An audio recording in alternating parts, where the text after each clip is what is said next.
হৃদয়ের জিকির কি বলেন? জিকিরের কি মূল? জিকিরের মূল কি? এখন আপনি বলবেন হুজুর, হৃদয়ের জিকির যদি একজন মুমিনের পরিচালিকা হয়, পরিচালক শক্তি হয়, সঞ্চালক শক্তি হয়, তাহলে কি হৃদয়ের জিকিরে যথেষ্ট, আর কিছু লাগবে না? তো আমি বলবো মোবিল আছে আর গাড়ি নাই, তার গাড়ি চলবে কবে? মনে হয় বুঝেন না। মোবিল আছে গাড়ি নাই, এই গাড়ি কি চলবে? এটা গাড়ি তো মোবিল না সঞ্চালক? মোবিল তো সঞ্চালক, মোবিল তো পরিচালক, লেকিন মোবিল পরিচালক কার? গাড়ির পার্টসের। গাড়ি লাগবে না লাগবে না বলেন?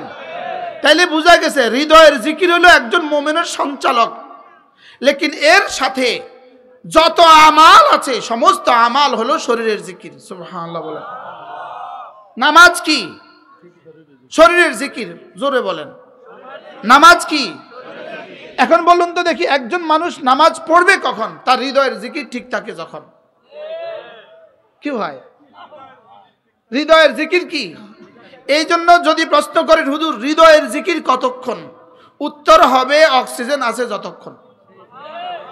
এবার শরীরের জিকির কতক্ষণ, উত্তর হবে সাধ্যে কুলায় যতক্ষণ। সুবহানাল্লাহ বলেন। শরীরের জিকির কতক্ষণ? সাধ্যে কুলায় যতক্ষণ। শরীরের জিকির হবে সাধ্যে কুলায় যতক্ষণ, লেকিন হৃদয়ের জিকির হবে নিঃশ্বাস আছে যতক্ষণ।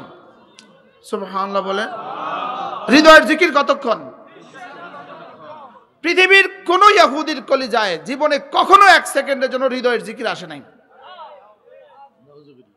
আসে নাই। পৃথিবীর কোন নাসারার কলিজায় জীবনে কখনো এক সেকেন্ডের জন্য হৃদয়ের জিকির আসে নাই। মূলত হৃদয়ের জিকিরের এক জাররার দাম 10 দুনিয়া বরাবর জান্নাত। বাহিরের জিকিরের দাম, বাহিরের জিকিরের দাম ভিন্ন ভিন্ন। বাহিরের জিকিরের দাম কি? ভিন্ন ভিন্ন। হৃদয়ের জিকিরের এক জাররার দাম 10 দুনিয়া বরাবর জান্নাত। এবার বলুন তো দেখি হৃদয়ের জিকিরের আলোচনা কতটা জরুরি? এটা ছিল আমাদের জীবনের সবচেয়ে বেশি দরকারি, যেটা ছিল আমাদের জীবনের কি সবচেয়ে বেশি দরকারি, লেকিন এটাকে বানিয়ে ফেলেছি আমরা জীবনের সবচেয়ে বেশি বেদরকারি। এটাকে বানাইছি কি? কোরআনে কারীম হলো জিকির, কোরআনে কারীম আফদলে জিকির, তবে এটা জবানের জিকির। কালেমায়ে তয়্যিবা আফদল জিকির, তবে জবানের জিকির। আর হৃদয়ের জিকির হলো আল্লাহ তাআলার জাত ও সিফাতের ইয়াকিন কলিজা রাখা। সুবহানাল্লাহ বলেন। হৃদয়ের জিকিরটা কি? আল্লাহ তাআলার জাত ও সিফাতের ইয়াকিন। বলেন আল্লাহ তাআলা এক, বলেন আহাদ, এই কথা কলিজায় রাখা, এটা হলো হৃদয়ের জিকির। আল্লাহ তাআলা আমাকে দেখেন, এই কথা কলিজায় রাখা, এটা হলো হৃদয়ের জিকির। আল্লাহ তাআলা আমার কথা শুনেন, এটাকে কলিজায় রাখা, এটা হলো কি?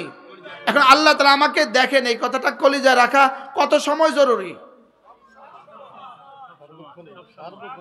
আল্লাহ তাআলা আহাদ, এই কথাটা কলিজায় রাখা কতক্ষণ জরুরি? আল্লাহ তাআলাই আমার মাবুদে হক, এই কথাটাকে কলিজায় রাখা আমার কতটা জরুরি? আল্লাহ তাআলা সামি', আল্লাহ তাআলা বাসীর, আল্লাহ তাআলা খাবীর, এগুলোকে আমার কলিজায় রাখা কতটা জরুরি? জোরে বলেন কতটা জরুরি? তাহলে বোঝা গেছে হৃদয়ের জিকির কতটা জরুরি। আল্লাহ তাআলা সামি', আল্লাহ তাআলা সর্বশ্রোতা, আল্লাহ তাআলা সব শুনেন। আল্লাহ তাআলা আলিম, আল্লাহ তাআলা সব জানেন। আল্লাহ তাআলা খাবীর, আমার জীবনের সবকিছু খবর রাখেন। আল্লাহ তাআলা আমার জীবনের সবকিছু দেখেন। আল্লাহ তাআলার কাছে আমার কোনো গোপনীয়তা গোপন না, আমার কোনো প্রকাশ্য আল্লাহ তাআলার কাছে গোপন না। আল্লাহ তাআলা আমার সির জানেন, আল্লাহ তাআলা আমার আলানিয়া জানেন। আল্লাহ তাআলা 40 বছর পরে আমার হৃদয়ের ধড়কন কি আসবে সেটাও রব জানেন।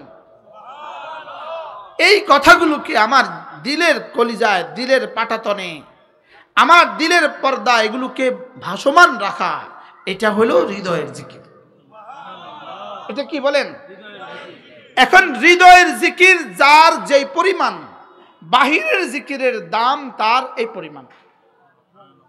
হৃদয়ের জিকিরের দাম, হৃদয়ের জিকির যার যেই পরিমাণ, বলেন বাহিরের জিকিরের দাম তার কি?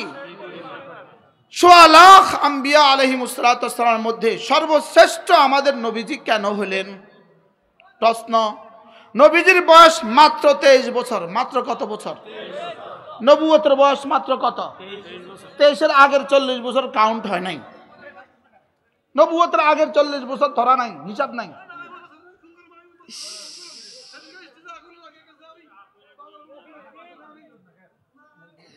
কি বলছি বলেন? আমাদের নবীজির বয়স কত? 23। কোন 23? নবীজির বয়স কত?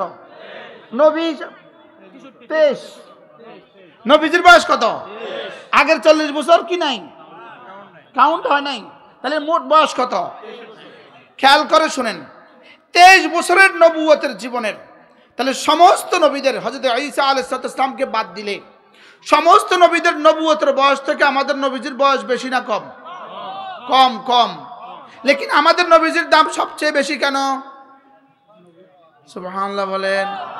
হৃদয়ের জিকির সমস্ত নবীদের যে পরিমাণ ছিল, আমাদের নবীজির একা তার চেয়ে বেশি ছিল। এই জন্য নবীজির দাম একবারের জিকির সমস্ত নবীদের ইবাদতের চেয়ে হইতে পারে বেশি হয়ে গেছে। কেন ভুলে গেছে? আবার বলেন। বুঝছে তো আপনার ইউনিয়ন? হ্যাঁ বুঝছেন না? আলহামদুলিল্লাহ। এই জন্য বলেন জবানের জিকির, বলেন চোখের জিকির, কানের জিকির, হাতের জিকির, দামাগের জিকির, হৃদয়ের জিকির। হৃদয়ের জিকিরের দাম কত? 1 জাররা 10 দুনিয়া বরাবর। আমরা যে বলি ইমানের 1 জাররা 10 দুনিয়া বরাবর, আসলে এটা কিসের 1 জাররা 10 দুনিয়া বরাবর? আবার বলেন। আর লা ইলাহা ইল্লাল্লাহ, লা ইলাহা ইল্লাল্লাহ, লা ইলাহা ইল্লাল্লাহ, এটা হলো জবানের জিকির।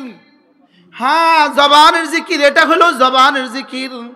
তবে হ্যাঁ, আমি জবানের জিকির কখন করব? আমি জবানের জিকির করি কেন? হৃদয়ে আছে বলে। হৃদয়ে যেটা, সেটা হলো হৃদয়ের জিকির। সুবহানাল্লাহ। আমি যখন জবানে বলি লা ইলাহা ইল্লাল্লাহ, লা ইলাহা ইল্লাল্লাহ, লা ইলাহা ইল্লাল্লাহ, এটা হলো জবানের জিকির। এটা কি? আবার এটা কি? জবানের জিকির। এটা হলো যেমন ধরেন, এটা হলো গাছ, আর গাছের আছে শিকড়। শিকড় হলো জমিনের তলদেশে। শিকড় কিন্তু দেখা যায় না, গাছ দেখা যায়। শিকড় দেখা যায় না, গাছ দেখা যায়। লেকিন এই গাছ সবল হবে কখন? শিকড় সবল হবে যখন। গাছ শুকিয়ে যায় কখন? শিকড় শুকিয়ে যায় যখন। গাছের শাখা পাশাখাগুলো শুকিয়ে গেছে কখন? শিকড় শুকিয়ে গেছে যখন। গাছের ফলগুলো ফোটা হয়ে গেছে কখন? শিকড় শুকিয়ে গেছে যখন। তাইলেই বোঝা গেছে শিকড় দেখা যায় না, গাছ দেখা যায়। লা ইলাহা ইল্লাল্লাহ, এটা দেখা গেছে, এটা শোনা গেছে, লেকিন ভিতরে যেটা, ওটার নাম হৃদয়ের জিকির। তাহলে বাহিরেরটার দাম হবে কত? ভিতরেরটার দাম যার যত। সুবহানাল্লাহ বলেন। বাহিরেরটার দাম কার কত? ভিতরেরটার দাম যার যত, বাহিরেরটার দাম তত। এই জন্য এখন প্রশ্ন, হুজুর আমি কি বাহিরেরটা করব না ভিতরেরটা করব? উত্তর, আপনি কি গাছ রাখবেন না শিকড় রাখবেন? ওমা, দুটোটা রাখবো। কি কর? একটা হলে তো হইতো না। কয়টা লাগবে? কয়টা লাগবে? কি কি? আবার বলেন। মাশাআল্লাহ, শিকড় আর গাছ। তাহলে শিকড় কোনটা আর গাছ কোথায়? সুবহানাল্লাহ।